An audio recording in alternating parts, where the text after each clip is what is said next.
చెప్పండి. తెలంగాణ రాష్ట్రంలో రేవంత్ రెడ్డి పాలన ఎట్లా నడుస్తుంది? తెలంగాణ రాష్ట్రంలో రేవంత్ రెడ్డి పాలన రాక్షస పాలనగా నడుస్తూ ఉంది. మరి ఈ ఆయన ఇచ్చినటువంటి హామీలు ఏవి కూడా నెరవేర్చకుండా ఇవాళ రాష్ట్రంలో ఉన్నటువంటి ప్రజలందరినీ, మరి రైతులందరినీ, అన్ని వర్గాల వాళ్ళని మభ్యపెట్టి మరి రాక్షస పాలన కొనసాగిస్తూ కేవలం ఆయన కుటుంబం బాగుపడే విధంగా ఆయన లబ్ధి పొందడానికి మాత్రమే పరిపాలన కొనసాగిస్తున్నాడు. ఆయన ఏ పథకాన్ని కూడా ఇంప్లిమెంట్ చేసే పరిస్థితి లేదు. రైతులకు ఇచ్చిన హామీలను తుంగలో తొక్కి ఈనాడు రైతుల నెత్తిపైన ఉరితాళ్ళు బిగిస్తున్నటువంటి దుర్మార్గమైన ముఖ్యమంత్రి రేవంత్ రెడ్డి దొంగ. మరి ఒక్క పథకాన్ని కూడా ఇంప్లిమెంట్ చేయలేని శాతకాన్ని దద్దమ్మ రేవంత్ రెడ్డి. మరి ఆ రోజు ఏం పీకనికి ఇచ్చినాడా హామీని? రైతులకు సంపూర్ణంగా రుణమాఫీ చేస్తాడు, చేయలేదు. రైతు భరోసా ఇస్తాడు, ఇవ్వలేదు. మరి అదేవిధంగా వడ్లకి కొనుగోలు చేసిన వడ్లకు బోనస్ ఇస్తాడు, ఇవ్వలేదు. ఇంకా మొత్తము చాలా రకాలుగా హామీలు ఇచ్చి మరి వాటన్నిటిని గాలికి పంపించి 420 హామీలు ఇచ్చి 420 దొంగగా వ్యవహరిస్తున్నటువంటి దుర్మార్గుడు మరి ఈ రేవంత్ రెడ్డి. ఈనాడు రాష్ట్రంలో మరి ప్రజలందరూ కూడా గోసపడతా ఉన్నారు. అంటే ఆనాడు 100 రోజుల్లో మేము వచ్చిన తర్వాత 100 రోజుల్లో అన్ని మేము ఇచ్చిన హామీలు నెరవేరుస్తామని చెప్పి మరి ఈ తెలంగాణ రాష్ట్ర ప్రజలందరినీ మోసం చేస్తూ మరి ఈనాడు రాష్ట్రాన్ని అగ్నిగుండంగా మారుస్తున్నటువంటి దుర్మార్గుడు రేవంత్ రెడ్డి. మరి విద్యార్థులకు ఏం చేయలేదు, మరి రైతులకు ఏం చేయలేదు. మరి ఇచ్చిన పథకాలు గాలికి పంపించినాడు. మరి ఇవాళ మొత్తం రైతులు కూడా ఆత్మహత్యలు చేసుకుంటూ ఉన్నారు. పెట్టుబడి ఇస్తలేడు, నీళ్ళు ఇస్తలేడు, కరెంట్ ఇస్తలేడు. మరి నీళ్ళు ఇవ్వమంటే ఎండాకాలం కదా నీళ్ళు ఇవ్వమని ఎకచెకల మాట్లాడుతున్నాడు. పీకనికి అంటే ముఖ్యమంత్రిగా నువ్వు రాష్ట్రాన్ని పాలిస్తున్నావా? నీకు సోయి లేదా? సోయి లేనప్పుడు నీకు ముఖ్యమంత్రి పదవి ఎందుకు? మరి ఈరోజు నువ్వు పదే నేను పాలమూరు బిడ్డనని చెప్పుకుంటున్నావు. నువ్వు ఆ పాలమూరు కూడా ఏం చేసినావు? నీ వల్ల వరకబెట్టింది ఏమి లేదు. పాలమూరు కూడా నువ్వు ఒక పథకాన్ని కూడా పాలమూరుకు తీసుకురాలేని దద్దమ్మ ముఖ్యమంత్రి ఎవరు అంటే రేవంత్ రెడ్డి. మరి అక్కడ ఉన్నటువంటి రంగారెడ్డి ఎత్తిపోతల పథకం ద్వారా కూడా రైతులకు అందరికి నీళ్ళు ఇవ్వాలి, సస్యశ్యామలం చేయాలి అక్కడ ఉన్న బీడు భూములని. కానీ ఇవాళ ఆనాడు కేసీఆర్ గారు 90% పనులు పూర్తి చేస్తే 10% ఉన్న పనులను పూర్తి చేసి నీళ్ళు ఇవ్వలేని దద్దము రేవంత్ రెడ్డి కాంగ్రెస్ ప్రభుత్వం. మరి కాబట్టి తక్షణమే నువ్వు పాలమూరు బిడ్డగా చెప్పుకునే నైతిక హక్కు కూడా నీకు లేదు. ఎందుకంటే పాలమూరుకి ఏ ప్రాజెక్ట్ని ఇవ్వలేదు, ఏ పథకాన్ని కూడా నువ్వు ప్రకటించలేదు. మరి నేను పదే పాలమూరు బిడ్డను అంటున్నావు. మళ్ళీ ఇవాళ విద్యార్థులను చూస్తే విద్యార్థులకు కూడా నువ్వు ఎక్కడ కూడా ఏం చేయలేని పరిస్థితి, ఒక కొత్త పథకాన్ని కూడా ఇవ్వలేని పరిస్థితి. ఇవాళ ఉన్నటువంటి గురుకుల పాఠశాలలను ఇవాళ దాదాపు 1023 పైన ఉన్నటువంటి గురుకుల పాఠశాలలో కూడా మౌలిక వసతులు కల్పించకుండా మరి ఎక్కడికెక్కడనే విద్యార్థుల యొక్క గోసలను పెట్టుకుంటున్నాం. మరి చూస్తూ ఉన్నాం. ఇవాళ గురుకుల పాఠశాలలో మిడ్ డే మీల్స్లో మరి విద్యార్థులు ఫుడ్ పాయిజన్ అయ్యి ఇప్పుడు హాస్పిటల్ పాలవుతూ ఉన్నారు, చనిపోతూ ఉన్నారు. ఇప్పటికే దాదాపు 80కి పైగా విద్యార్థులు చనిపోయినారు ఫుడ్ పాయిజన్ వల్ల. నిన్ననే చూస్తే ఆదిలాబాద్లో ఇచ్చోడు దగ్గర ఒక బాలిక హాస్టల్లోనే ఊరేసుకొని అంటే ఆశ్రమ పాఠశాలలో అక్కడ ఆత్మహత్య చేసి చనిపోయింది. రాత్రి భోజనం పడుకుంటే చనిపోయింది. మరి ఇట్లా ఈ రకంగా ఉంది. కానీ ఒక్క కుటుంబాన్ని పరామర్శించవు, ఎక్కడ ఏం జరుగుతుందో తెలుసుకోవు. కేవలం గుడ్డిగా అంటే కేసీఆర్ గారిని తిట్టడము, మరి కేసీఆర్ గారి పైన ఎప్పుడు అడ్డమైన మాటలు మాట్లాడడం తప్ప నీకు పరిపాలన చేత కాదు. తెలంగాణ రాష్ట్రానికి నువ్వు అంటే ఒక చిత్తశుద్ధితో పోవట్లేదు. ఒక విజన్ ద్వారా నువ్వు ముందరికి వెళ్ళట్లేదు. తెలంగాణ రాష్ట్రానికి ఏం తీసుకురావాలని సోయలేక ఇవాళ ఏది చూసినా అడ్డంగా మాట్లాడుతూ మరి నువ్వు ఎగబెత్తలేదు తప్ప ఏం లేదు. ఇప్పటికే ఈ రాష్ట్రాన్ని అప్పులపాలు చేసినావు. నువ్వు వచ్చిన 15 నెలలే అయింది. నువ్వు వచ్చి 15 నెలల్లోనే 1,50,000 కోట్ల అప్పు తీసుకొచ్చి ఈ రాష్ట్రం మీద మరి రుద్దుతున్నావు. మరి తీసుకొచ్చిన పైసలు ఏం చేసినావు? ఏం తెచ్చినావు తీసుకొచ్చిన పైసలతో? నా చెప్పు. ఒక పలానా ప్రాజెక్టు తెచ్చినా అని చెప్పు, పలానా ఇది తీసుకొచ్చిన తెలంగాణ రాష్ట్రానికి అని చెప్పు, పలానా ఒక హబ్బు తీసుకొచ్చినా అని చెప్పు, పలానా క్యారిడార్ తీసుకొచ్చినామని చెప్పు. ఎక్కడ పెట్టినావు పైసలని తెచ్చి? మరి అన్ని అబద్ధ మాటలు చెప్తూ నీ యొక్క స్వార్థమైన పనుల కోసం ఇవాళ ఢిల్లీకి మూటలు మోస్తూ నీ పదవిని కాపాడుకోవడానికి మాత్రమే నువ్వు పనికొస్తావు. కానీ నువ్వు ప్రజలకి పనికిరావు, పాలనకి పనికిరావు. మరి అంటే ఏమన్నా అంటే దరఖాస్తులు అంటావు, ప్రజాపాలన అంటావు. ఇదేనా ప్రజాపాలన? నీ ప్రజాపాలనలో ఏ ప్రజలకి, ఏ ఒక్క ప్రజలకన్నా రైతులకన్నా నువ్వు ఏమైనా పథకం ఇచ్చినావా? ఇస్తే చెప్పు అని ఇవాళ యావత్తు తెలంగాణ రాష్ట్ర ప్రజలు, తెలంగాణ రాష్ట్ర రైతాంగం, తెలంగాణ రాష్ట్ర విద్యార్థులు, తెలంగాణ రాష్ట్ర మేధావులందరూ కూడా నేను ప్రశ్నిస్తున్న త్వరలో నేను బుద్ధి చెప్తారని డిమాండ్ చేస్తున్నాం. అయితే చూసుకుంటే మనం రైతులకి రైతు బంధు కానీ అలాగే రుణమాఫీ కానీ చేసినట్లు మన రేవంత్ రెడ్డి అంటుండే కదా. ఎక్కడ చేసినాడు రుణమాఫీ? రమ్మను. రైతు భరోసా ఎక్కడ ఇచ్చినాడు?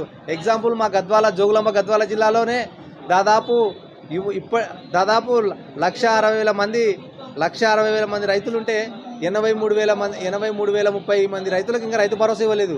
చూపిస్తా లెక్కలు, మీ అధికారుల నుంచి తీసుకున్న లెక్కలే చూపిస్తారా అఫీషియల్గా. మరి ఎక్కడిచ్చినావు నువ్వు రైతు భరోసా? ఎక్కడిచ్చినావు రుణమాఫీ? చాలామంది నువ్వు ఒకసారి ఊర్లోకి రా, నేను చెప్పులతోనే కొడతారు.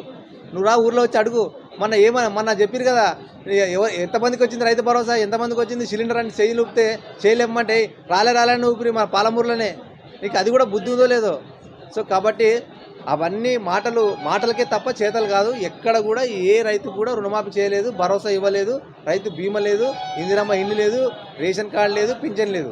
అయితే గతంలోనే ఈ అప్పు అనేది తెలంగాణ రాష్ట్రానికి అప్పు చేసిపోయింది కేసీఆర్ అని చెప్పేసి రేవంత్ రెడ్డి అంటున్నారు కదా. దొంగ రేవంత్ రెడ్డి దొంగ మాటలు మాట్లాడతాడు. కేసీఆర్ గారు ఎన్ని లక్షల అప్పు చేసినాడు? ఆ అప్పులు తెచ్చినా కూడా ఇప్పుడు ఈ రాష్ట్రానికి ఏది తీసుకొచ్చినా కూడా అప్పు ఎందుకు తెస్తారు? ఏదన్నా ఒక ప్రాజెక్ట్ కట్టాలనో, ఏదన్నా ఒక పథకాన్ని ఇంప్లిమెంట్ చేయాలనో, రాష్ట్రానికి ఏదన్నా ఒకటి తీసుకురావాలనే కదా. మరి ఆ రోజు కేసీఆర్ గారు తీసుకొచ్చినటువంటి అప్పులలో కాళేశ్వరం ప్రాజెక్టు కట్టినాడు. ఇవాళ దేశంలో కాదు ప్రపంచంలోనే అద్భుతమైన ప్రాజెక్టు కాళేశ్వరం ప్రాజెక్టు. మరి కాళేశ్వరం ప్రాజెక్టు ద్వారా మళ్ళీ ఇవాళ ఉత్తర తెలంగాణ మొత్తం సస్యశ్యామలం అవుతుంది. ప్రతి ఎకరా కూడా నీళ్ళు ఇచ్చి ఇవాళ ఆ రైతులను అందరినీ కూడా ఆ కళ్ళలో ఆనందాలు ఉన్నాయి. మరి అదేవిధంగా పాలమూరు రంగారెడ్డి ఎత్తిపోతల పథకాన్ని తీసుకొచ్చిండు. మరి ఇట్లా కేసీఆర్ గారు తీసుకొచ్చినటువంటి అప్పులు రాష్ట్రానికి పెట్టుబడిగా పెట్టిండు. రాష్ట్రం నుంచి వస్తే ఖచ్చితంగా పెట్టిన పెట్టుబడి మనకు వస్తుంది. కాబట్టి అప్పులు తెచ్చినా అని చెప్పడం, ఇప్పుడు నువ్వు ఎట్లయితే కేసీఆర్ మీద నువ్వు నింద మోపుతున్నావు, మరి నువ్వు తీసుకొచ్చిన అప్పు 150,000 కోట్ల అప్పు ఎక్కడ పెట్టినావు చెప్పు? ఏ ప్రాజెక్టు తీసుకొచ్చినావు? దేనికోసం అప్పు తీసుకొచ్చినావు చెప్పు? ఇవాళ కేసీఆర్ గారు తీసుకొచ్చిన అప్పుల్లో ప్రతి ఒక్క పథకం ఉంది, ప్రతి ఒక్క ప్రాజెక్టు ఉంది, ప్రతి ఒక్కటి కూడా తెలంగాణ అభివృద్ధి కోసమే ఖర్చు పెట్టినాడు. కల్లారా ఉన్నది. మరి దాన్ని రుజువు చేసినాం మేము. మరి నువ్వు తీసుకొచ్చిన 150,000 కోట్లు ఎందుకు తెచ్చినావో చెప్పాలని డిమాండ్ చేస్తున్నాం. అయితే ఈ ప్రభుత్వం ఏర్పడినప్పుడు రేవంత్ రెడ్డి ముఖ్యమంత్రి అయినప్పటి నుంచి ఢిల్లీకి 38 సార్లు వెళ్ళాడు. సో 38 సార్లు వెళ్ళాడు. మొన్న 39సారి రద్దు అయింది. దీనికి ఏ విధంగా చూడవచ్చు? హైకమాండ్ రద్దు చేసింది, రావద్దని చెప్పేసి అక్కడ నుంచి హైకమాండ్ చెప్పేసి. సో ఏ విధంగా చూడవచ్చు? ఈ దొంగ మీద నమ్మకం పోయింది హైకమాండ్కి. ఎందుకంటే రోజు కాంగ్రెస్ యొక్క ప్రభావాన్ని తగ్గిస్తున్నటువంటి దొంగ. ఎందుకంటే ఎప్పుడెప్పుడు నా పదవి పోతే నేను పక్క పార్టీలోకి పోదామని పక్కపాటుతోన్న కుంభక్కాయ చూస్తే కదా మన ఎమ్మెల్సీ ఎన్నికలలో పట్టభద్రుల ఎమ్మెల్యే. నువ్వు ఇవాళ పట్టభద్రులు అంటే ఎవరు? నిరుద్యోగులు. మరి నిరుద్యోగులకు నేను జాబులు ఇచ్చినా నీ గొప్పగా చెప్పుకున్నావు కదా. మరి ఆ నిరుద్యోగులు ఈరోజు నిన్ను ఓడగొట్టి బీజేపీ కొట్టేసారు కదా. అంటే దొంగలు మీరంతా ఒకటే. మీరు రాహుల్ గాంధీ, మోడీ అంతా ఒకటే. అందుకే ఇవాళ రేవంత్ రెడ్డి కూడా బీజేపీకి కోవట్టుగా పనిచేస్తూ ఉన్నాడు. మరి అందుకే రాహుల్ గాంధీ కొంచెం కన్నేసి ఈ దొంగను తగ్గించాలని అప్పుడు కొత్తలో ఢిల్లీకి పిలిపించుకున్నాడు. ఏదో చేస్తాడు ఏదో అని. ఏమీ చేయట్లేదు. మొత్తం దోసుక తినడం తప్ప బీజేపీకి కోవట్టుగా మారినటువంటి రేవంత్ రెడ్డిని పక్కకు పెట్టాలని ఒక ఇంటెన్షన్తోనే వాళ్ళు ఆయనకు అపాయింట్మెంట్ కూడా ఇయ్యరు. తొందరలోనే ఆయనని దించేసే పరిస్థితి కూడా ఈ రాష్ట్రంలో ఖచ్చితంగా ఏర్పడే పరిస్థితి ఉంటుందని తెలియజేస్తున్నాం. సో ఇవన్నీ చూస్తూ ఉంటే రేవంత్ రెడ్డి పతనం స్టార్ట్ అయినట్టే. 100% పతనం స్టార్ట్ అయింది. ఏ ఒక్కరు కూడా ఆయనని మెచ్చుకునే పరిస్థితి లేదు. ఇవాళ చూస్తున్నాం కదా మన సోషల్ మీడియాలో. మనం చెప్పేది కాదు. ఇవాళ ఏ ముసలి తల్లిని అడిగినా, ఏ పండు ముసలివని అడిగినా, అక్కని అడిగినా, చెల్లిని అడిగినా, అన్నని అడిగినా, తమ్ముని అడిగినా అసలు శాపనార్థాలు, విపరీతమైన శాపనార్థాలు. కేసీఆర్ మన రేవంత్ రెడ్డి అంటేనే శాపనార్థం. అట్లా తయారైంది. ఇవాళ కేసీఆర్ గారిని పోట్టుకొని ఏడుస్తున్నాము. ఈ రేవంత్ రెడ్డిని తెచ్చుకొని అసలు విపరీతమయంగా బాధపడుతున్నాము. ఈ దొంగ రేవంత్ రెడ్డి, దుర్మార్గుడు రేవంత్ రెడ్డి ఒక్క పథకం ఇవ్వలే, ఒక పింఛన్ ఇవ్వలే, ఇస్తున్న పైసలు ఇవ్వలేదు. మహిళలకు మహిళా భృతి అన్నాడు 2,500, అది ఇవ్వలేదు. మరి దివ్యాంగులకు 6,000 ఇస్తా అని చెప్పిండు దొంగ, 6,000 ఇవ్వలేదు. మరి పింఛన్ 4,000 ఇస్తా అని చెప్పిండు దొంగ, 4,000 ఇవ్వలేదు.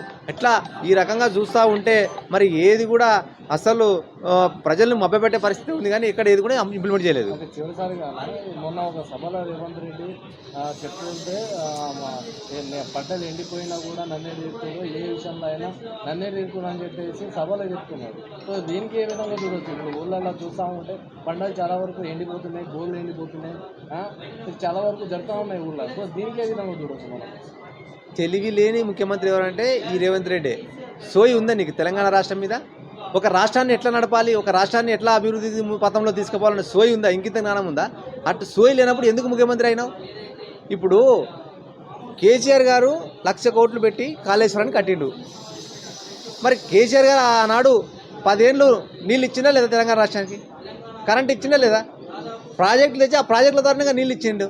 మరి నువ్వు తెచ్చిన ఆ ప్రాజెక్టులను, కట్టిన ఆ ప్రాజెక్టులో ఉన్నటువంటి నీళ్ళని ఇవాళ పంట పొలాలకు ఎందుకు ఇస్తలేవు? సోయి లేదా? తెలివి లేదా? ఏం మనిషివే? అంటే కట్టిన ప్రాజెక్టు నుంచి నీళ్ళు ఇవ్వలేని చేతగాని దద్దమ్మ ప్రభుత్వం ఏదైనా ఉందంటే కాంగ్రెస్ ప్రభుత్వం. అందుకే ఇవాళ చేతగాక దద్దమ్మ మాటలు మాట్లాడుతూ నా చేత కాదు, నేను ఏం చేయాలి, ఎండాకాలం వచ్చిందని తెలివి లేని మాటలు మాట్లాడుతున్నటువంటి ముఖ్యమంత్రిని ఎవరైనా చూసినామంటే ఈ రేవంత్ రెడ్డినే. అయితే పరిపాలించడం తెలియకనే ఈ తెలంగాణ రాష్ట్రానికి ఎన్ని కష్టాలు అనుకోవచ్చా? 100% పరిపాలన తెలియకనే ఇవాళ తెలంగాణ రాష్ట్ర ప్రజలందరూ కూడా గోసపడతా ఉన్నారు. ఏ పథకాన్ని ఎట్లా ఇంప్లిమెంట్ చేయాలో తెలియదు, ఒక విజన్తో ముందుకెళ్ళడం లేదు. ఈ రకంగా 100% ఇవాళ ప్రజలు ఇబ్బంది పడుతున్నారు. వీళ్ళ వల్ల ఒరిగింది ఏం లేదు. రాష్ట్రానికి ఉన్న రాష్ట్రాన్ని దివాలా తీసే పరిస్థితి తీసుకొచ్చారు. ఆనాడు కేసీఆర్ గారు రాష్ట్రంలో మొదటి స్థానంలో ఉన్న తెలంగాణ, దేశంలో మొదటి స్థానంలో ఉన్న తెలంగాణ రాష్ట్రాన్ని ఇవాళ కిందికి నెడుతున్నారు.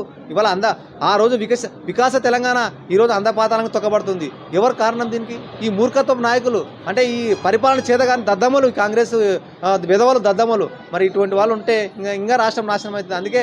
అందుకే జాగో మేలుకుంటున్నాం. అందుకే కేసీఆర్ గారి నాయకత్వంలో మళ్ళా బీఆర్ఎస్ పార్టీ సంపూర్ణంగా పుంజుకుంటుంది. 100% ఖచ్చితంగా ఈ రాష్ట్రానికి శ్రీరామరక్ష బీఆర్ఎస్ పార్టీ, కేసీఆర్ గారి నాయకత్వమే తప్ప ఇంకొకటి ఎవడు కూడా ఈ రాష్ట్రాన్ని బాగు చేయలేడు. ఎవడు ఈ రాష్ట్రం కోసం పని చేయడు, ఒక కేసీఆర్ గారే.